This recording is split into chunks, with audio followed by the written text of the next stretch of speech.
કેમ છો બાળકો? આજે આપણે ધોરણ 12 નું એક નવું ચેપ્ટર નો અભ્યાસ કરવો છે. એ છે ચેપ્ટર નંબર 3, બરોબર? અને એનું નામ છે ચેપ્ટર 3, એનું નામ છે માનવ પ્રજનન તંત્ર. માનવ પ્રજનન તંત્ર, હ્યુમન રિપ્રોડક્શન, બરોબર? આ ચેપ્ટરનો આપણે અભ્યાસ કરવો છે, બરોબર? હવે તમને બધાને ખબર છે કે માનવ જે છે એ લિંગી પ્રજનન કરે છે. માનવ કેવું પ્રજનન કરે છે? લિંગી પ્રજનન કરે છે. અને માનવ એ અપત્ય પ્રસવી પ્રાણી છે. કેવો પ્રાણી છે? અપત્ય પ્રસવી પ્રાણી છે. આપણે ધોરણ 11 ના ચોથા ચેપ્ટરમાં આપણે ભણી ગયા છીએ. સસ્તન પ્રાણીના લક્ષણો જે છે એ ક્યારે ભણી ગયા? આપણે ધોરણ 11 ના ચોથા ચેપ્ટરમાં કે સસ્તન પ્રાણીઓ જે છે એ કેવું પ્રજનન કરે? લિંગી પ્રજનન કરે. અને મોટા ભાગના સસ્તન પ્રાણીઓ કેવા હોય? અપત્ય પ્રસવી હોય, સિવાય કે પ્લેટિપસ, બરોબર? એટલે કે બતક ચાંચ એ અંડ પ્રસવી છે. બાકીના બધા સસ્તન પ્રાણીઓ કેવા છે? અપત્ય પ્રસવી છે. તો માનવ એ લિંગી પ્રજનન કરે છે અને અપત્ય પ્રસવી પ્રાણી છે. આ તમે બધાય જાણો છો આ પોઈન્ટને, બરોબર? હવે માનવમાં કઈ પ્રજનની ક્રિયાઓ થાય છે? પ્રજનની ક્રિયાઓ, માનવમાં કઈ કઈ પ્રજનની ક્રિયાઓ થાય છે એના આપણે નામ લખીએ, બરોબર? માનવમાં કઈ કઈ રિપ્રોડક્ટિવ ઇવેન્ટ્સ એટલે કે કઈ કઈ પ્રજનની ક્રિયાઓ થાય છે પહેલા આપણે એના નામ લખીએ. તો સૌથી પહેલા માનવની અંદર જન્યુ જનન થાય. કઈ ક્રિયા થાય? જન્યુ જનન. અંગ્રેજીમાં એને ગેમેટોજેનેસિસ કહેશો. શું કહેશો? ગેમેટોજેનેસિસ. માનવમાં સૌથી પહેલા કઈ ક્રિયા થાય? જન્યુ જનનની ક્રિયા થાય. હવે નરની અંદર જન્યુ જનનને શું કહેવાય અને માદાની અંદર જન્યુ જનનને શું કહેવાય? નરમાં એને શુક્રકોષ જનન કહેવાય છે. શુક્રકોષ જનન કહેવાય. અને માદામાં એને શું કહેવાય? અંડકોષ જનન કહેવાય છે. અંડકોષ જનન. અંગ્રેજી કહેશો સ્પર્મેટોજેનેસિસ. સ્પર્મેટોજેનેસિસ. અને આનો અંગ્રેજી કહેશો ઉજીનેસિસ. ઉજીનેસિસ. રેડી? માદાની અંદર જે જન્યુ નિર્માણની ક્રિયા છે એને શું કહેવાય છે? અંડકોષ જનન અથવા ઉજીનેસિસ. નરની અંદર જે શુક્રકોષના નિર્માણની ક્રિયા છે એને આપણે શું કહીએ છીએ? શુક્રકોષ જનન અથવા તો સ્પર્મેટોજેનેસિસ. આ પહેલી ક્રિયા થાય. આ પહેલી રિપ્રોડક્ટિવ ઇવેન્ટ છે જે માનવની અંદર થાય. માનવમાં કોઈ પણ સજીવમાં અથવા જે લિંગી પ્રજનન કરવા વાળો જે કોઈ પણ સજીવ હોય એની અંદર પહેલી ક્રિયા કઈ થશે? જન્યુ જનન થાય. લિંગી પ્રજનન કરવા વાળો કોઈ પણ સજીવમાં પહેલી ક્રિયા કઈ થાય? જન્યુ જનન થાય, બરોબર? સ્પર્મેટો શું કહેવાય? ગેમેટોજેનેસિસ જેને તમે કહેશો. હવે જન્યુઓનું નિર્માણ થઈ ગયા પછી જન્યુઓનું સ્થાનાંતરણ કરવું પડે, બરોબર? એટલે કે નર જન્યુનું માદા પ્રજનન પથમાં સ્થાનાંતરણ થાય. સ્થાનાંતરણ, બરોબર? નર જન્યુનું માદા પ્રજનન પથમાં સ્થાનાંતરણની ક્રિયા થાય. આ ક્રિયા થઈ ગયા પછી નર જન્યુનું માદા પ્રજનન પથમાં શું થશે? સ્થાનાંતરણ. આ ઘટનાને શું કહેવાય છે? ઇન્સેમિનેશન કહેવાય. શું કહેવાય ને? ઇન્સેમિનેશન. નર જન્યુનું માદા પ્રજનન પથમાં સ્થાનાંતરણ કરવાની ક્રિયાને શું કહેવાય? ઇન્સેમિનેશન કહેવાય, બરોબર? હવે ઇન્સેમિનેશન થઈ ગયા પછી આ અંડકોષ અને શુક્રકોષ એનું શું થશે? ફલન થાય. અંડકોષ અને શુક્રકોષનું શું થાય? ફલન થાય, બરોબર? અને ફલન થઈને શું બને? યુગ્મનજ.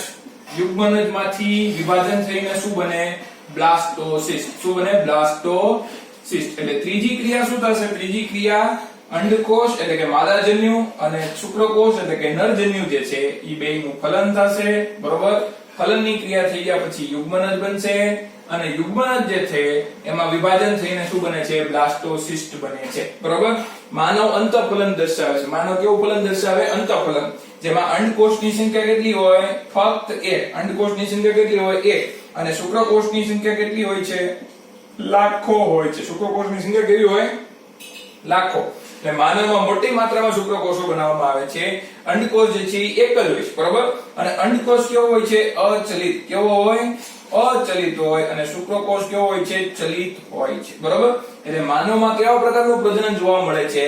ઉગેમસ પ્રકારનું જોવા મળે છે. કેવું જોવા મળે છે? ઉગેમસ. ઉગેમસમાં શું હોય? મોટો અચલિત માદાજન્યુ, બરોબર? મોટો અચલિત માદાજન્યુ અને નાનો ચલિત નરજન્યુ. એટલે માનવમાં કેવા પ્રકારનું પ્રજનન જોવા મળે છે? ઉગેમસ પ્રકારનું લિંગી પ્રજનન જોવા મળે છે. 3 પ્રકારના હોય ને?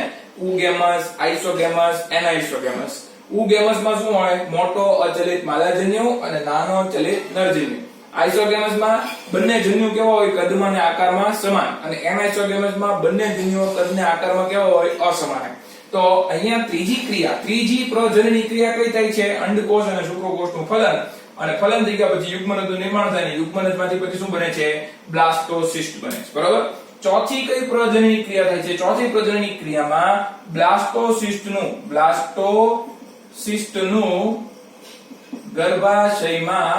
ગર્ભાશયમાં સ્થાપન થાય છે. ચોથી ક્રિયામાં ગર્ભાશયમાં બ્લાસ્ટોસિસ્ટનું શું થાય સ્થાપન થાય. ઈ ઘટનાને શું કહેવાય છે ઇમ્પ્લાન્ટેશન. શું કહેવાય એને ઇમ્પ્લાન્ટેશન. ઈ ઘટનાને ઇમ્પ્લાન્ટેશન કહેવાય છે. અને ગર્ભાશયની કઈ જગ્યાએ એનું સ્થાપન થાય છે તો કે એન્ડોમેટ્રિયમમાં. કયા સ્થાન ઉપર એન્ડોમેટ્રિયમ ની અંદર બ્લાસ્ટોસિસ્ટ નું સ્થાપન થાય છે બરોબર. ચોથી પ્રજનની ક્રિયામાં શું થાય ચોથી પ્રજનની ક્રિયામાં બ્લાસ્ટોસિસ્ટ નું ગર્ભાશયના એન્ડોમેટ્રિયમમાં સ્થાપન થાય. એ ઘટનાને શું કહેવાય ઇમ્પ્લાન્ટેશન કહેવાય બરોબર.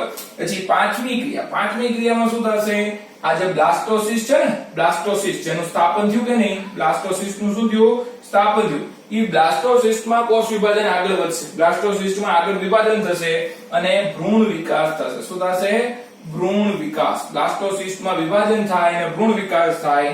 ઈ ઘટનાને શું કહેવાય જેસ્ટેશન. શું કહેવાય એને જેસ્ટેશન. અને પાંચમી પ્રજનની ક્રિયા કઈ છે જેસ્ટેશન. અને છઠ્ઠી પ્રજનની ક્રિયામાં શું થશે પ્રસૂતિ થશે. છઠ્ઠી પ્રજનની ક્રિયાને શું થશે પ્રસૂતિ એટલે કે પાર્ચ્યુરિશન. છઠ્ઠી પ્રજનની ક્રિયા કઈ છે પાર્ચ્યુરિશન. એટલે કે જો ભ્રૂણ વિકાસ થઈ ગયો હવે ભ્રૂણ પુખ્ત બની જાય એ પછી છઠ્ઠી પ્રજનની ક્રિયામાં શું થાય પ્રસૂતિ થાય બરોબર. માનો કે ભ્રૂણ વિકાસ થઈ ગયો એ ક્રિયાને શું કહેશો જેસ્ટેશન. હવે ભ્રૂણે પોતાનો જે ગર્ભાવસ્થાનો ગાળો હતો એ પૂરો કરી લીધો. હવે ભ્રૂણ પુખ્ત બની ગયો તો એ પુખ્ત ભ્રૂણની પછી એટલે શિશુ બની જાય. પુખ્ત ભ્રૂણ તો પછી હવે શું કહેવાશે શિશુ. અને એ જે શિશુ છે એની પછી શું થશે પ્રસૂતિ થશે. ફિટસ જેને કહેશો એની પ્રસૂતિ થશે બરોબર. તો એ પ્રસૂતિની ક્રિયાને શું કહેવાય પાર્ચ્યુરિશન. તો આમ માનવમાં કેટલી પ્રજનની ક્રિયાઓ થાય છે 6 પ્રજનની ક્રિયાઓ થાય. માનવમાં કેટલી પ્રજનની ક્રિયાઓ થાય 6. કઈ છે જન્યુજનન જન્યુઓનું માદા પ્રજનન તંત્રમાં સ્થાપન જેને ઇન્સેમિનેશન કહેવાય. પછી અંડકોષ અને શુક્રકોષનું ફલન થઈને યુગ્મનજ બને. યુગ્મનજમાંથી બ્લાસ્ટોસિસ્ટ બને. ઈ બ્લાસ્ટોસિસ્ટ નું ગર્ભાશયના એન્ડોમેટ્રિયમમાં સ્થાપન ઈ ઘટનાને ઇમ્પ્લાન્ટેશન કહેવાય. ઇમ્પ્લાન્ટેશન થઈ ગયા પછી બ્લાસ્ટોસિસ્ટમાં ભ્રૂણ વિકાસ થશે. ભ્રૂણ વિકાસ થઈને ગર્ભાવસ્થાનો ગાળો પૂર્ણ થયા બાદ એટલે ભ્રૂણ વિકાસની ક્રિયાને જેસ્ટેશન કહેવાય. અને ઈ જેસ્ટેશનનો સમયગાળો પૂરો થઈ જાય ઈ પછી પ્રસૂતિ થશે અને ઈ ઘટનાને પાર્ચ્યુરિશન કહેવાય છે. આમ માનવમાં 6 પ્રકારની પ્રજનનની ક્રિયાઓ થાય છે. માનવમાં કેટલી પ્રજનનની ક્રિયાઓ થાય છે 6 બરોબર. માનવ એટલે આમાં નર અને માદા ભેગું બોલવું પડે. આમ આપણે માનવ બોલવું પડે. માનવની અંદર કેટલી રિપ્રોડક્ટિવ ઇવેન્ટ્સ થાય છે 6 રિપ્રોડક્ટિવ ઇવેન્ટ્સ જોવા મળે છે. માનવમાં કેટલી રિપ્રોડક્ટિવ ઇવેન્ટ્સ જોવા મળે 6. જન્યુજનન જન્યુઓનું માદા પ્રજનન તંત્રમાં સ્થાનાંતરણ અને ઇન્સેમિનેશન કહેવાય. શુક્રકોષ અંડકોષનું ફલન થઈને યુગ્મનજ બને. યુગ્મનજમાંથી બ્લાસ્ટોસિસ્ટ બને. પછી બ્લાસ્ટોસિસ્ટનું ગર્ભાશયમાં એટલે કે એન્ડોમેટ્રિયમમાં સ્થાપન એટલે કે ઇમ્પ્લાન્ટેશન. અને પછી ભ્રૂણ વિકાસ જેને જેસ્ટેશન કહેવાય છે. અને પછી છેલ્લે પ્રસૂતિ જેને પાર્ચ્યુરિશન કહેવાય છે. રેડી. હાલ હવે આપણે નર પ્રજનન તંત્ર ભણીએ. શું ભણશું આપણે નર પ્રજનન તંત્ર. રેડી. આ ટોપિક જે છે એ ઇન્ટ્રોડક્શન છે. આ ટોપિક આપણે ભણ્યા શું ભણ્યા આપણે ઇન્ટ્રોડક્શન ભણ્યા. હવે આપણે શું ભણશું નર પ્રજનન તંત્ર. પણ ઈ ભણતા પહેલા આપણે ઈ જોઈ લઈએ કે નર અને માદાની જે પ્રજનનની ક્રિયાઓ છે એમાં શું ફેરફાર જોવા મળે છે બરોબર. નરની પ્રજનનની ક્રિયાઓ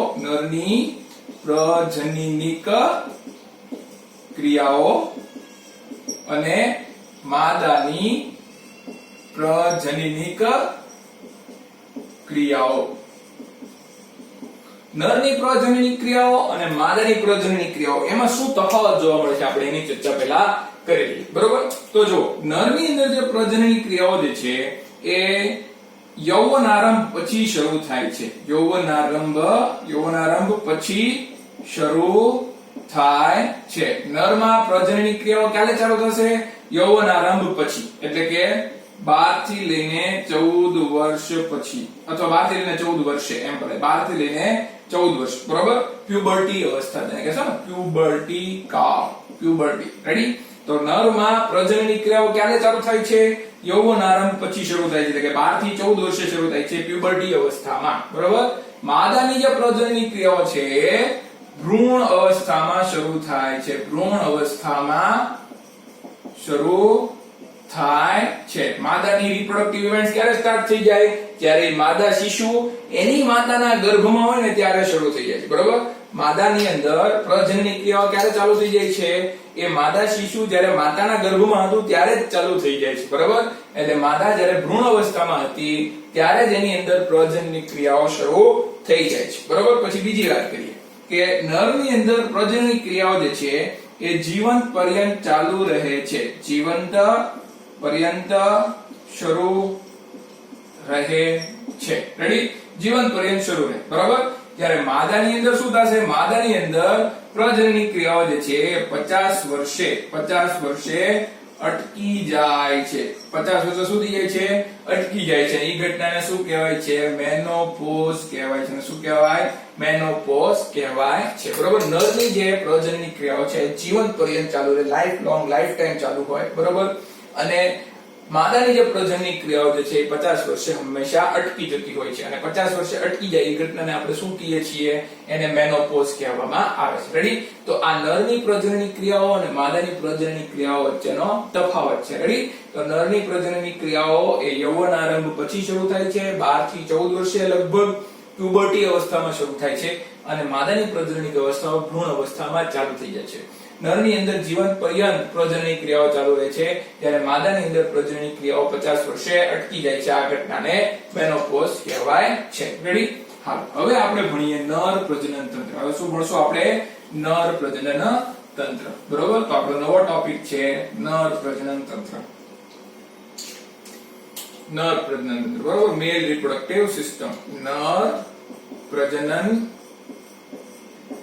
તંત્ર. મેલ રિપ્રોડક્ટિવ સિસ્ટમ. નર પ્રજનન તંત્ર જે છે એ પેલ્વિક વિસ્તારમાં રહેલું હોય છે. ક્યાં રહેલું હોય છે? પેલ્વિક વિસ્તારમાં રહેલું છે. હવે પેલ્વિક વિસ્તાર કોને કહેવાય? પહેલા એ જાણી લો. બરોબર? આપણું ઉદર છે ને, આપણું ઉદર, આ ઉદરમાં 9 વિસ્તારો રહેલા છે. ઉદરમાં કેટલા વિસ્તારો રહેલા છે? 9. એ 9 માંથી નીચેના ભાગે જે 2 વિસ્તારો છે એને પેલ્વિક વિસ્તાર કહેવાય. શું કહેવાય? પેલ્વિક વિસ્તાર. બરોબર? તો પેલ્વિક વિસ્તારની અંદર પ્રજનન તંત્ર રહેલું છે. નરનું પ્રજનન તંત્ર. નરનું પ્રજનન તંત્ર ક્યાં રહેલું છે?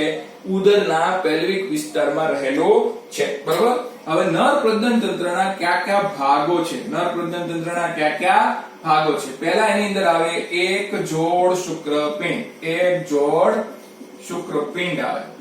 બીજું એની અંદર આવે સહાયક નલિકાઓ. સહાયક નલિકાઓ.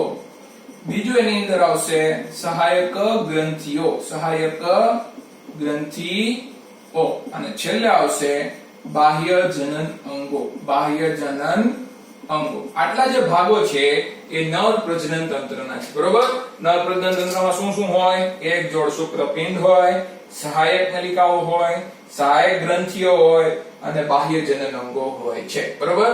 નરના પ્રજનન તંત્રમાં શું શું હોય? એક જોડ શુક્રપિંડ, સહાયક નલિકાઓ, સહાયક ગ્રંથિઓ અને બાહ્ય જનન અંગો હોય છે. હવે બધાના નામ આપણે લખી દઈએ. સહાયક નલિકાઓમાં કોણ કોણ આવશે? શુક્રપિંડ તો તમને ખ્યાલ આવી ગયો કે એક જોડ શુક્રપિંડ એટલે શું. બરોબર? સહાયક નલિકાઓની અંદર શું શું હોય? સહાયક નલિકાઓની અંદર રેડ ટેસ્ટિસ આવે. રેડ ટેસ્ટિસ, વાસા ઇફરન્શિયા, વાસા ઇફરન્શિયા આવે. પછી અધિવૃષણ નલિકા આવે. અધિવૃષણ નલિકા આવશે. બરોબર? પછી શુક્રવાહિની આવે. શુક્રવાહિની. પછી આવશે સ્ખલન નલિકા. સ્ખલન નલિકા. પછી આવશે મૂત્રમાર્ગ. આ જે બધી છે એ સહાયક નલિકાઓ છે. બરોબર? સહાયક નલિકામાં કોણ કોણ આવશે? રેડ ટેસ્ટિસ, વાસા ઇફરન્શિયા, અધિવૃષણ નલિકા, શુક્રવાહિની, સ્ખલન નલિકા અને મૂત્રમાર્ગ. આ બધાનો સમાવેશ કોની અંદર થશે? આ બધાનો સમાવેશ સહાયક નલિકાઓની અંદર થશે. બરોબર? આપણે શું વાત કરીએ છીએ? નર પ્રજનન તંત્રના ભાગોની ચર્ચા કરીએ છીએ. નર પ્રજનન તંત્રમાં શું શું હોય? એક જોડ શુક્રપિંડ હોય, સહાયક નલિકાઓ રહેલી હોય, સહાયક ગ્રંથિઓ રહેલી હોય અને બાહ્ય જનન અંગો રહેલા હોય. સહાયક નલિકાઓમાં કોણ કોણ આવશે? રેડ ટેસ્ટિસ, વાસા ઇફરન્શિયા, અધિવૃષણ નલિકા, શુક્રવાહિની, સ્ખલન નલિકા અને મૂત્રમાર્ગ. રેડી? હવે સહાયક ગ્રંથિઓ કઈ કઈ હોય છે? તો સહાયક ગ્રંથિઓની અંદર એક જોડ શુક્રાશય, એક જોડ શુક્રાશય, એક પ્રોસ્ટેટ આવેલી હોય અને એક જોડ બલ્બોયુરેથ્રલ ગ્રંથિ આવેલી હોય છે. એક જોડ શું આવેલી હોય? બલ્બોયુરેથ્રલ ગ્રંથિ. અને કાઉપરની ગ્રંથિ પણ કહેવાય છે. શું કહેવાય છે? કાઉપરની ગ્રંથિ. બરોબર. તો આ આપણે કોની ચર્ચા કરી લીધી? સહાયક ગ્રંથિઓ. તો નર પ્રજનન તંત્રમાં કઈ સહાયક ગ્રંથિઓ જોવા મળે? તો કે એક જોડ શુક્રાશય જોવા મળે, એક પ્રોસ્ટેટ જોવા મળે, એક જોડ બલ્બોયુરેથ્રલ ગ્રંથિ જોવા મળે. બરોબર. જેનું બીજું નામ છે કાઉપરની ગ્રંથિ. રેડી. અને બાહ્ય જનન અંગો જે છે એની અંદર કોણ સમાવેશ થાય? બાહ્ય જનન અંગોની અંદર સમાવેશ થાય છે શિશ્નાળ. બરોબર. બાહ્ય જનન અંગોની અંદર શું આવે? શિશ્નાળ. રેડી. તો આ થઈ ગયા નર પ્રજનન તંત્રના ભાગો. બરોબર. હવે આપણે ક્યાંથી શરૂઆત કરશું? શુક્રપિંડથી શરૂઆત કરીએ છીએ. ક્યાંથી શરૂઆત કરશું? શુક્રપિંડથી. તો આપણે હવે રચના ભણીએ છીએ શુક્રપિંડની. કોની રચના ભણશું? શુક્રપિંડની રચના આપણે ભણશું. ચેપ્ટર આપણે ભણીએ છીએ 3. બરોબર. એમાં આપણે માનવમાં થતી પ્રજનનની ક્રિયાઓ વિશે જાણકારી મેળવી લીધી અને પછી આપણે નર અને માદા પ્રજનનની ક્રિયાનો તફાવત જોયો છે. અને હવે આપણે ચર્ચા કરીએ છીએ નર પ્રજનન તંત્રની. અને નર પ્રજનન તંત્રમાં આપણે હવે ચર્ચા કરવાના છીએ શુક્રપિંડ વિશે. બરોબર. ચાલો તો શુક્રપિંડ વિશે આપણે ચર્ચા કરીએ. શુક્રપિંડ શું છે? તો કે મુખ્ય પ્રજનન અંગ છે અથવા તો પ્રાથમિક પ્રજનન અંગ છે. બરાબર. પ્રાઇમરી સેક્સ ઓર્ગન છે તે પ્રાથમિક પ્રજનન અંગ. શુક્રપિંડ શું છે? પ્રાથમિક પ્રજનન અંગ છે પ્લસ એક અંતઃસ્ત્રાવી ગ્રંથિ પણ છે. શુક્રપિંડ બે કામ કરે. શુક્રપિંડ પ્રાથમિક પ્રજનન અંગ પણ છે, પ્રાઇમરી સેક્સ ઓર્ગન પણ છે અને અંતઃસ્ત્રાવી ગ્રંથિ પણ છે. અને શુક્રપિંડ જે છે એ એક જોડ હોય છે. શુક્રપિંડ કેટલા હોય છે? એક જોડમાં હોય છે. અને શુક્રપિંડ જે છે એ ઉદરીય ગુહાની બહાર વૃષણકોથળીમાં હોય છે. બરોબર. શુક્રપિંડ ક્યાં છે? શુક્રપિંડનું સ્થાન શું છે? તો કે ઉદરીય ગુહાની બહાર વૃષણકોથળીમાં રહેલા હોય છે. બરોબર. હવે વૃષણકોથળીનું તાપમાન જે છે એ શરીરના તાપમાન કરતા કેટલું ઓછું હોય છે? 2 થી 2.5 ડિગ્રી સેલ્સિયસ ઓછું હોય છે. જે શુક્રકોષ જનનમાં મદદ કરે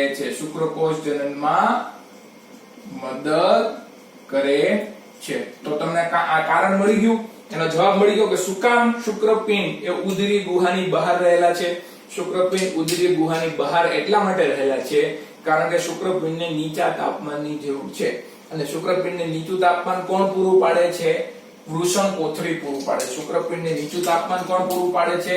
વૃષણકોથળી. આ નીચા તાપમાન કેટલું નીચું તાપમાન પૂરું પાડે છે? તો કે શરીરના તાપમાન કરતા 2 થી 2.5 ડિગ્રી સેલ્સિયસ નીચું. બરોબર. શુક્રપિંડને શરીરના તાપમાન કરતા 2 થી 2.5 ડિગ્રી સેલ્સિયસ ઓછા તાપમાનની જરૂર પડે છે. અને એ કોણ પૂરું પાડે છે? વૃષણકોથળી. બરોબર. આ નીચા તાપમાનનો ફાયદો શું થશે? તો કે આ નીચા તાપમાન જે છે એ શુક્રકોષ જનનની ક્રિયામાં મદદ કરે છે. શુક્રકોષ જનન સારી રીતે તો જ થઈ શકે જો નીચું તાપમાન મળે તો. અને નીચું તાપમાન કોણ પૂરું પાડે છે? વૃષણકોથળી. એટલા માટે શુક્રપિંડ જે છે ઉદરીય ગુહામાં નથી, કારણ કે ઉદરીય ગુહામાં તાપમાન કેટલું છે? 37 ડિગ્રી સેલ્સિયસ. ઉદરીય ગુહામાં તાપમાન કેટલું હોય? 37 ડિગ્રી સેલ્સિયસ. પણ વૃષણકોથળીમાં તાપમાન કેટલું હશે? 35 થી 34.5 ડિગ્રી સેલ્સિયસ. 34.5 થી લઈને 35 ડિગ્રી સેલ્સિયસ જેટલું તાપમાન હશે. એટલે ઓછું તાપમાન જે છે શુક્રકોષ જનનમાં મદદ કરે છે. રેડી? હાલો. હવે શુક્રપિંડનું કદ જે છે એની આપણે વાત કરી લઈએ. લંબાઈ જે છે એ કેટલી છે? 4 થી 5 સેન્ટીમીટર એની લંબાઈ છે. અને પહોળાઈ જે છે 2 થી 3 સેન્ટીમીટર એની પહોળાઈ. શુક્રપિંડની પહોળાઈ 2 થી 3 સેન્ટીમીટર, લંબાઈ 4 થી 5 સેન્ટીમીટર હોય છે. બરોબર. હવે શુક્રપિંડની આપણે આકૃતિ દોરી લઈએ કે શુક્રપિંડ જે છે એની રચના કેવી હશે. બરોબર. અને એની પછી આપણને સમજાશે ડિટેલમાં કે શું કહેવા માંગે. બરોબર. તો દરેક શુક્રપિંડનો જો તમે છેદ દોરો ને, દરેક શુક્રપિંડનો જો આપણે છેદ દોરીએ તો સૌથી બહારનું જે આવરણ હોય, શુક્રપિંડને ઘેરવા વાળું સૌથી બહારનું જે આવરણ હોય એ સંયોજક પેશીનું બનેલું હોય છે. સંયોજક પેશીનું બનેલું હોય અને ઈ આવરણને કહેવાય છે ટ્યુનિકા આલ્બ્યુજિનિયા. ટ્યુનિકા આલ્બ્યુજિનિયા. શુક્રપિંડને ઘેરીને જે સૌથી બહારનું આવરણ હોય એ આવરણ કઈ પેશીનું બને છે? સંયોજક પેશીનું. સઘન સંયોજક આમ કહો તોય ચાલે, પણ ખાલી સંયોજક પેશી બોલો. અને એ આવરણ છે એનું નામ શું છે? ટ્યુનિકા આલ્બ્યુજિનિયા. બરોબર. હવે આ શુક્રપિંડની અંદર 250 જેટલા ખંડો રહેલા હોય છે. કેટલા ખંડો રહેલા છે? 250 જેટલા ખંડો રહેલા હોય છે. આ જે હું દોરું છું આ ખંડ છે. ખંડ નંબર 1, ખંડ નંબર 2, ખંડ નંબર 3, ખંડ નંબર 4, ખંડ નંબર 5 છે. બરોબર. 250 જેટલા શું રહેલા હોય છે? ખંડ. મેં તો ખાલી કેટલા દોર્યા છે? 5. હકીકતમાં કેટલા ખંડો હોય? 250 જેટલા ખંડો રહેલા હોય છે. બરોબર. શુક્રપિંડમાં કેટલા ખંડો હોય? 250 જેટલા ખંડ રહેલા હોય છે, જેને ટેસ્ટિક્યુલર લોબ્યુલ્સ કહેવાય. શું કહેવાય એને? Testicular lobules. અને આ દરેક ખંડ, આ એક ખંડ છે, દરેક ખંડની અંદર 1 થી લઈને 3 જેટલી, દરેક ખંડમાં 1 થી લઈને 3 જેટલી ગૂંચળામય શુક્રોત્પાદક નલિકાઓ આવેલી હોય છે. દરેક ખંડ, આ એક ખંડ છે, આ બીજો ખંડ છે, આ ત્રીજો ખંડ છે, આ ચોથો ખંડ, આવા કેટલા ખંડ છે? 250. અને દરેક ખંડની અંદર 250 થી દરેક ખંડની અંદર 1 થી 3, દરેક ખંડની અંદર 1 થી 3 શું આવેલી છે? શુક્રોત્પાદક નલિકા. શુક્રોત્પાદક નલિકા આવેલી છે. બરોબર. અને ખૂબ જ ગૂંચળામય હોય છે. એ ખૂબ જ ગૂંચળામય હોય છે. રેડી? હા. હવે આ જે શુક્રોત્પાદક નલિકા જે છે ને, શુક્રોત્પાદક નલિકા, એને આપણે બે ભાગમાં વહેંચી નાખ્યા. શુક્રોત્પાદક નલિકા જે છે ને, આપણે આ ટ્યુનિકા આલ્બ્યુજિનિયા તો તમને યાદ રહી ગયું. બરોબર. એટલે હવે હું કાઢી નાખું. શુક્રોત્પાદક નલિકાના બે ભાગ છે. બરોબર.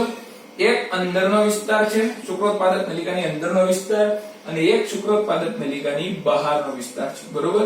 એક શુક્રોત્પાદક નલિકાની અંદરનો વિસ્તાર છે, જેને એનું પોલાણ કહેશું. જેને એનું શું કહેશો?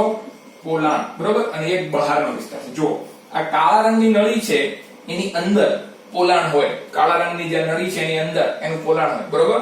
અને આ જે બહારનો જે વિસ્તાર છે, આ સફેદ વિસ્તાર, આ સફેદ વિસ્તાર, આ વિસ્તારને શું કહેવાય? આંતરાલીય પેશી. શું કહેવાય? આંતરાલીય પેશી. એટલે શુક્રોત્પાદક નલિકામાં અંદરનો વિસ્તાર એનું પોલાણ છે, અને બહારનો વિસ્તાર શું છે? આંતરાલીય પેશી છે. આંતરાલીય પેશી. શુક્રોત્પાદક નલિકાની બહાર શું રહેલું હોય? આંતરાલીય પેશી રહેલી હોય. અંદર શું રહેલું હોય? એનું પોલાણ. બરોબર.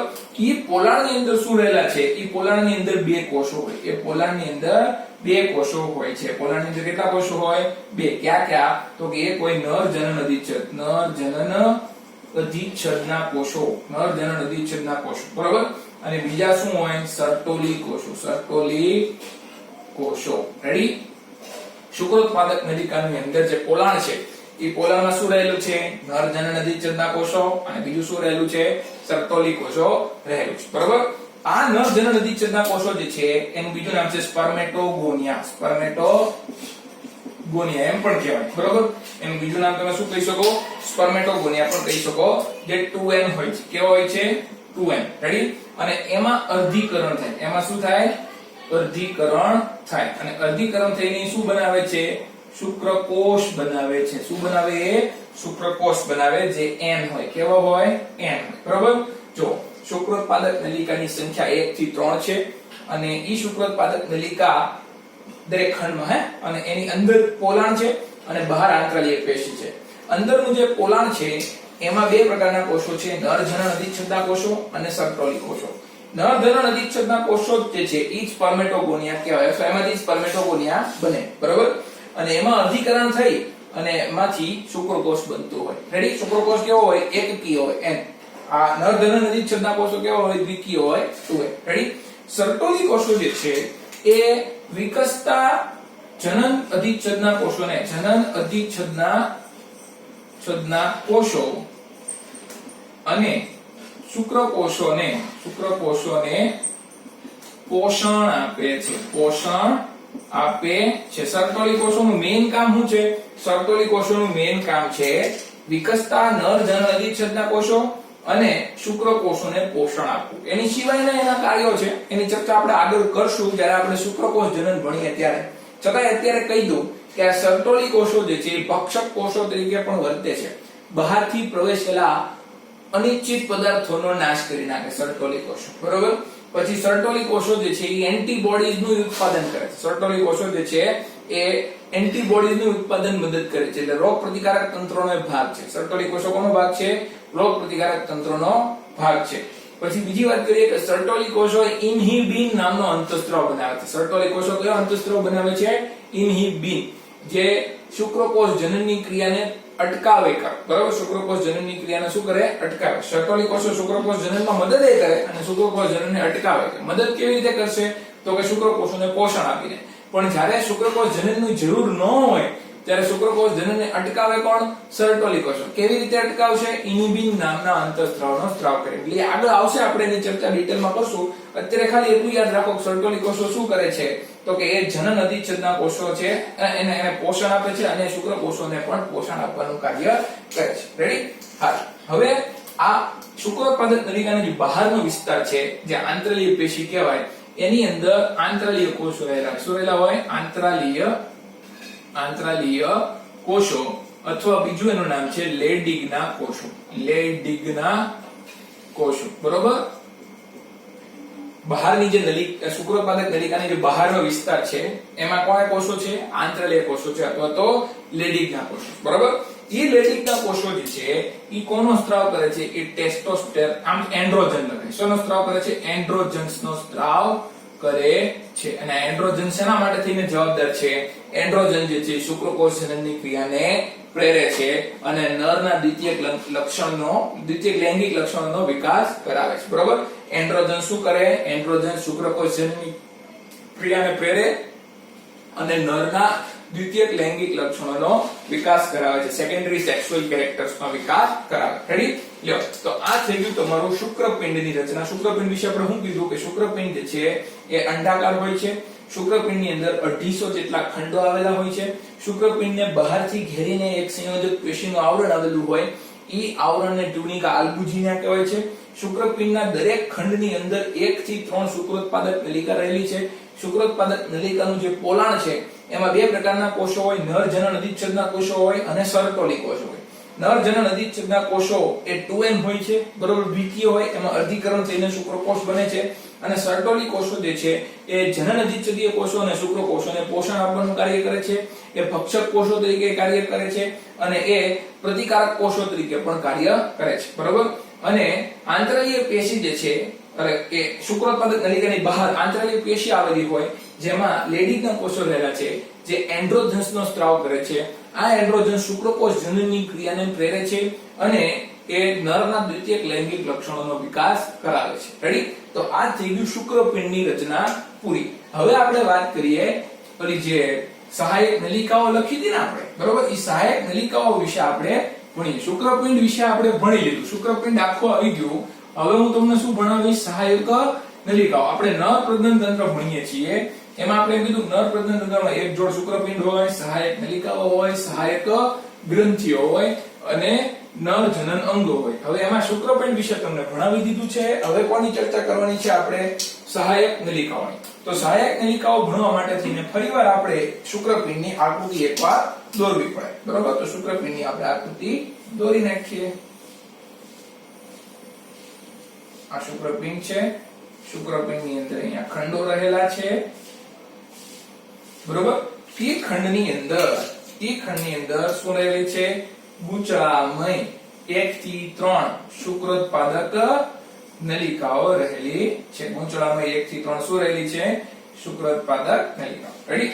હવે એ શુક્રોત્પાદક નલિકાઓમાંથી એક નળી બહાર નીકળશે. શુક્રોત્પાદક નલિકાઓમાંથી નળીઓ બહાર નીકળશે અને એ બધી નળીઓ અહીંયા ભેગી થશે. ભેગી થશે અને ભેગી થઈને એક જાળો બનાવશે. ભેગી થઈને એક શું બનાવી નાખશે? જાળો. જો અહીંયા જાળો બની ગયું. અહીંયાથી બધી શુક્રોત્પાદક નલિકાઓ લંબાણી, શુક્રોત્પાદક નલિકાઓ સુધી ગઈ લંબાણી, અહીંયા શું બનાવી દીધું? એને જાળો. ઈ જાળાને શું કહેવાય? રેટ ટેસ્ટિસ કહેવાય. શું કહેવાય એને? Rate testis. એટલે જો આ રેટ ટેસ્ટિસ છે ને એ શુક્રોત્પાદક નલિકામાંથી લંબાયેલી નલિકાઓનું જાળું. બરોબર? શુક્રોત્પાદક નલિકાઓમાંથી લંબાયેલી નલિકાઓનું જાળું એટલે કે રેટ ટેસ્ટિસ. બરોબર? રેટ ટેસ્ટિસ એ સહાયક નલિકાનો ભાગ છે. રેટ ટેસ્ટિસ કોનો ભાગ છે? સહાયક નલિકાનો. રેટ ટેસ્ટિસ એ શુક્રોત્પાદક નલિકાનો ભાગ નથી. બરોબર? આવો પછી આગળ વાત કરીએ. એ રેટ ટેસ્ટિસ માંથી બહાર નીકળશે નવી નળીઓ. રેડ ટેસ્ટિસ માંથી બહાર નીકળશે નવી નળીઓ, જેને તમે કહેશો વાસા ઇફરન્શિયા. શું કહેશો એને? વાસા ઇફરન્શિયા. એને વાસા ઇફરન્શિયા. બરાબર? રેડ ટેસ્ટિસ માંથી જે નળી બહાર નીકળે એને શું કહેવાય? વાસા ઇફરન્શિયા. બરાબર? અને વાસા ઇફરન્શિયા માંથી પછી બનશે એક નળી જેનું નામ છે વાસા ઇફરન્શિયા. બધી ક્યાં ખુલશે? વાસા ઇફરન્શિયા એક નળીમાં ખુલશે. એ નળીનું નામ છે અધિવૃષણ નલિકા. શું નામ છે એનું? અધિવૃષણ નલિકા. વાસા ઇફરન્શિયા ક્યાં ખુલે છે? અધિવૃષણ નલિકામાં ખુલતી હોય.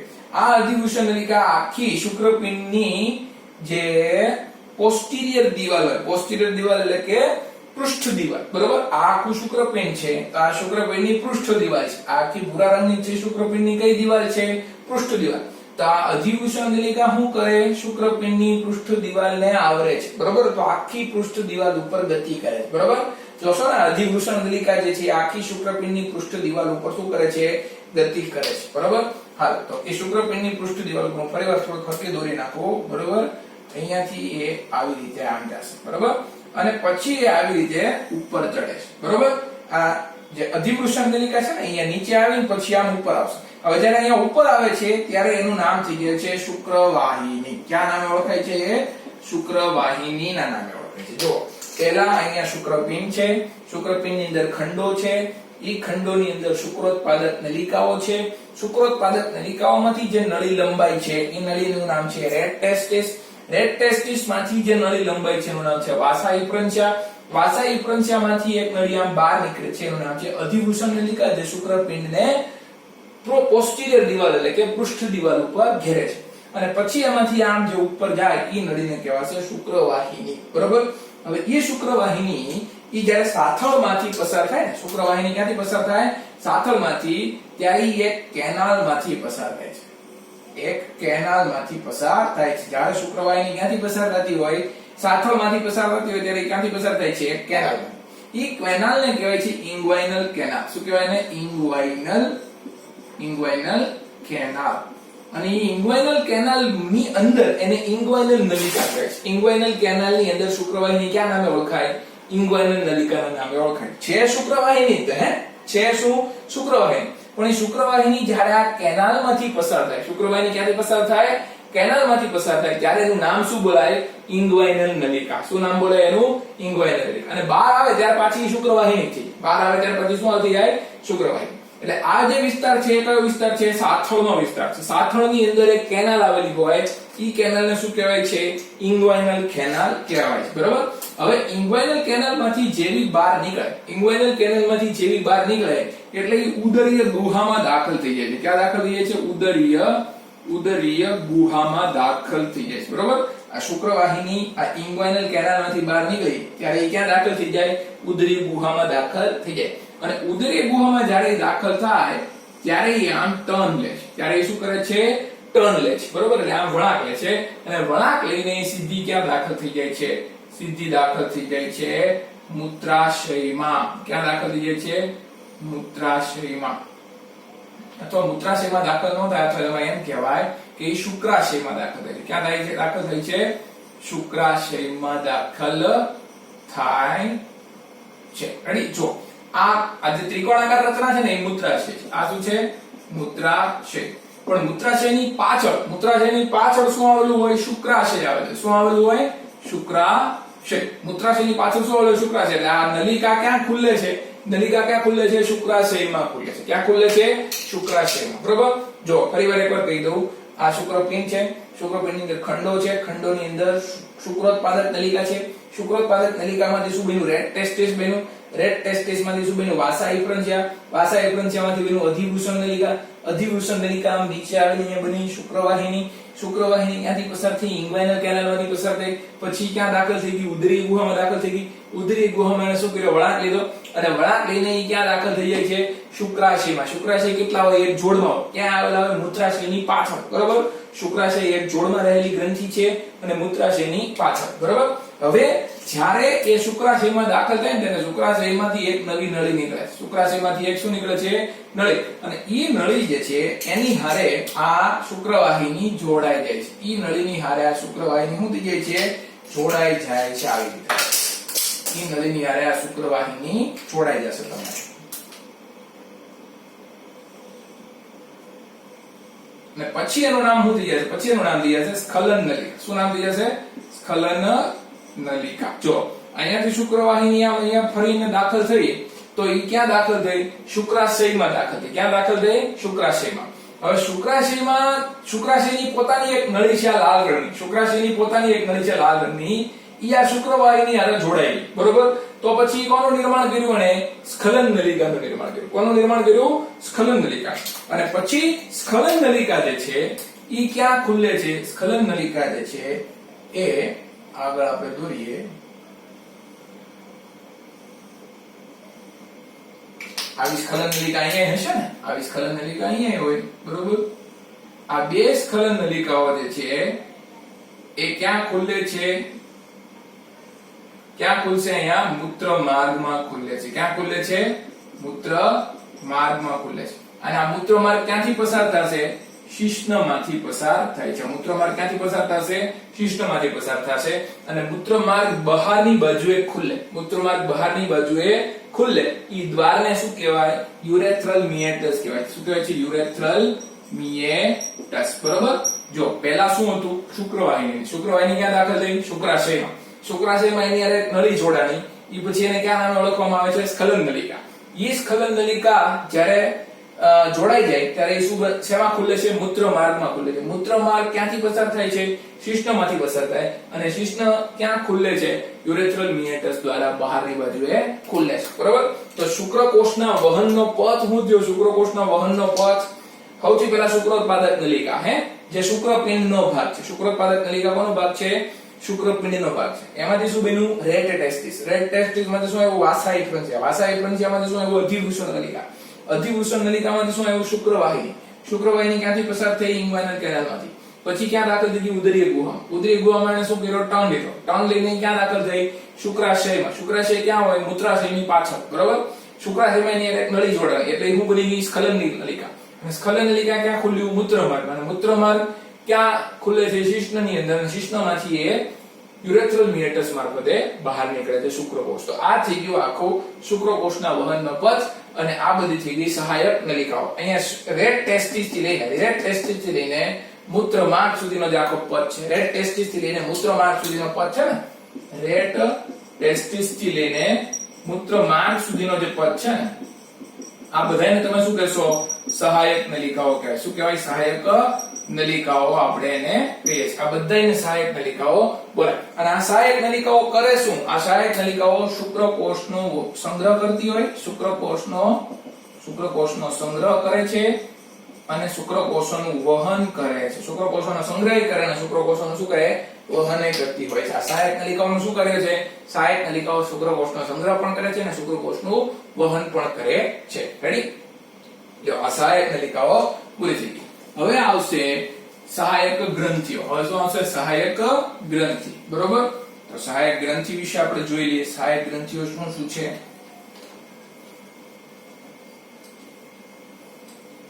સહાયક ગ્રંથિની હવે આપણે ચર્ચા કરી લઈએ બરોબર જો આની પહેલાની અંદર હમણાં મેં આકૃતિ દોરી હતી એમાં મેં તમને અહીંયા હમણાં મૂત્રાશય આવી રીતે દોરીને દેખાડ્યું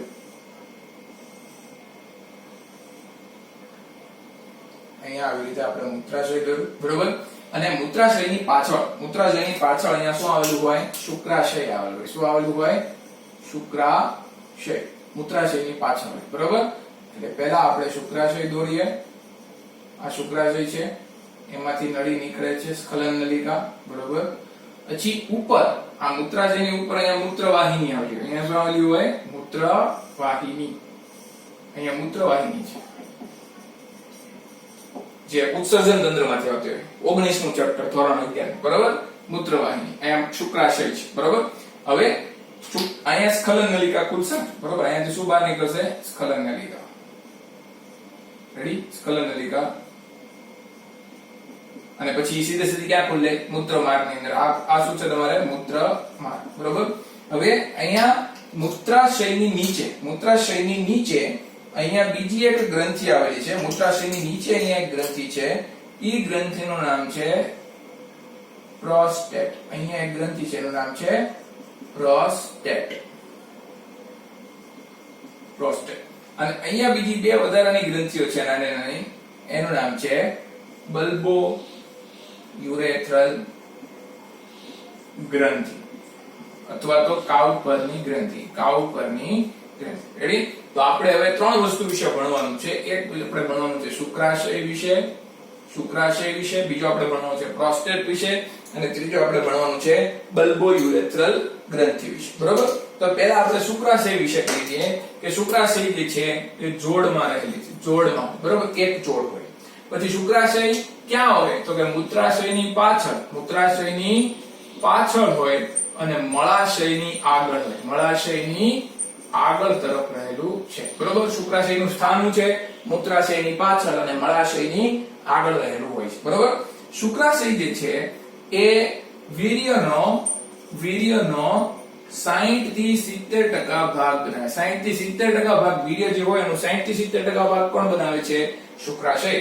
અને શુક્રાશયના સ્ત્રાવમાં શું રહેલું હોય? એમાં ફ્રુક્ટોઝ રહેલું હોય, પછી ફાઇબ્રિનોજન રહેલું હોય છે, પછી પ્રોસ્ટાગ્લેન્ડિન્સ રહેલું હોય છે, પ્રોસ્ટાગ્લેન્ડિન્સ રહેલા હોય છે, અને સાઇટ્રેટ રહેલું હોય છે. બીજું શું રહેલું હોય છે? સાઇટ્રેટ. બરોબર? તો આટલી વસ્તુ હોય છે શુક્રાશયના સ્ત્રાવમાં. શુક્રાશયના સ્ત્રાવમાં શું હોય?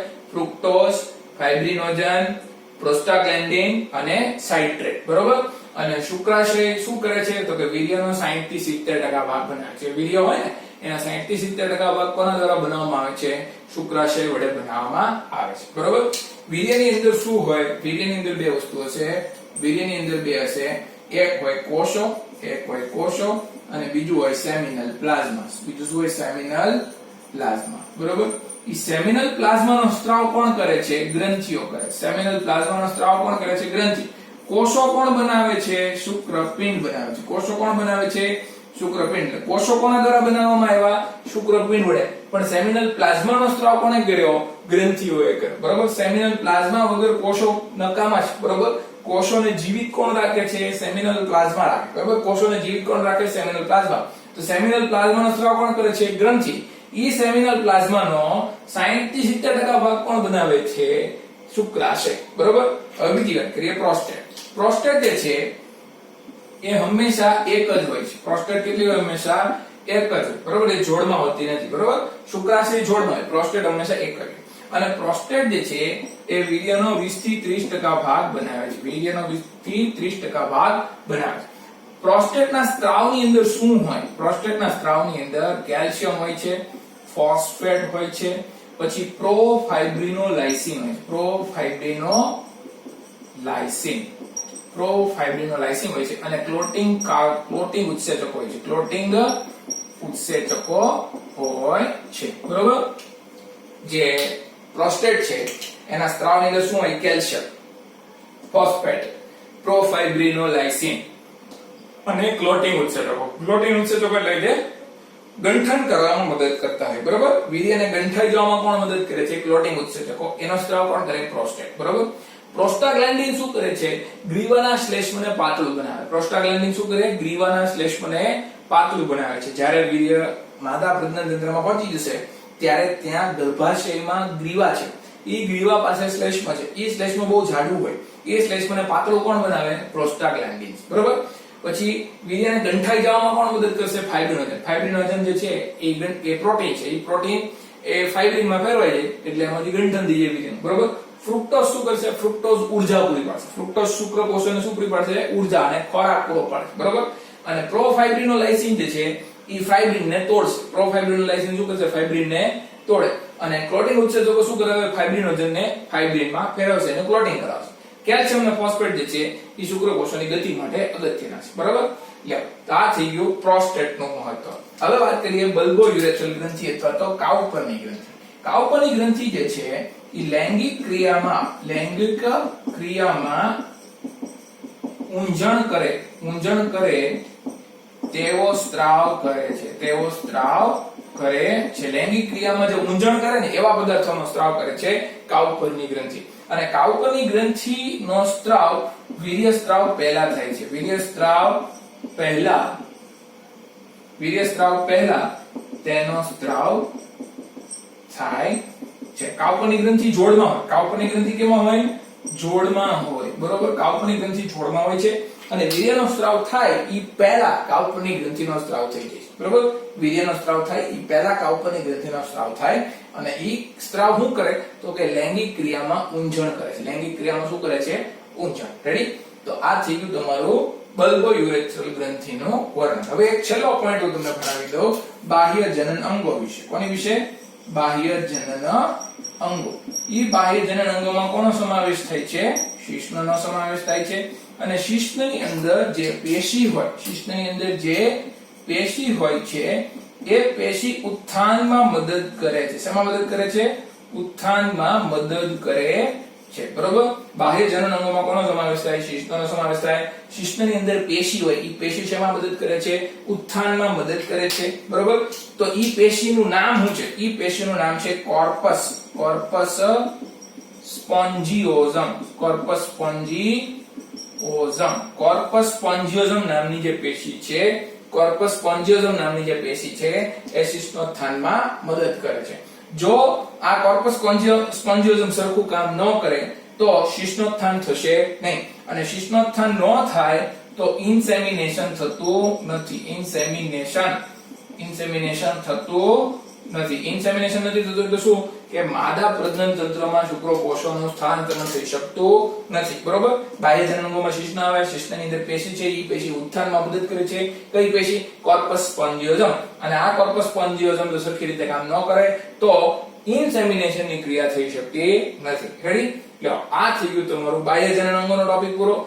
આમ તમારું નર પ્રજનન તંત્ર મેં તમને આખું આજે ભણાવી દીધું. આપણે માનવ પ્રજનન તંત્ર ભણવાની શરૂઆત કરી છે. એમાં મેં પહેલો ટોપિક તમને કયો ભણાવી દીધો છે? નર પ્રજનન તંત્ર. આની પછીના વિડીયોમાં હું તમને ભણાવીશ માદા પ્રજનન તંત્ર. Okay, best of luck.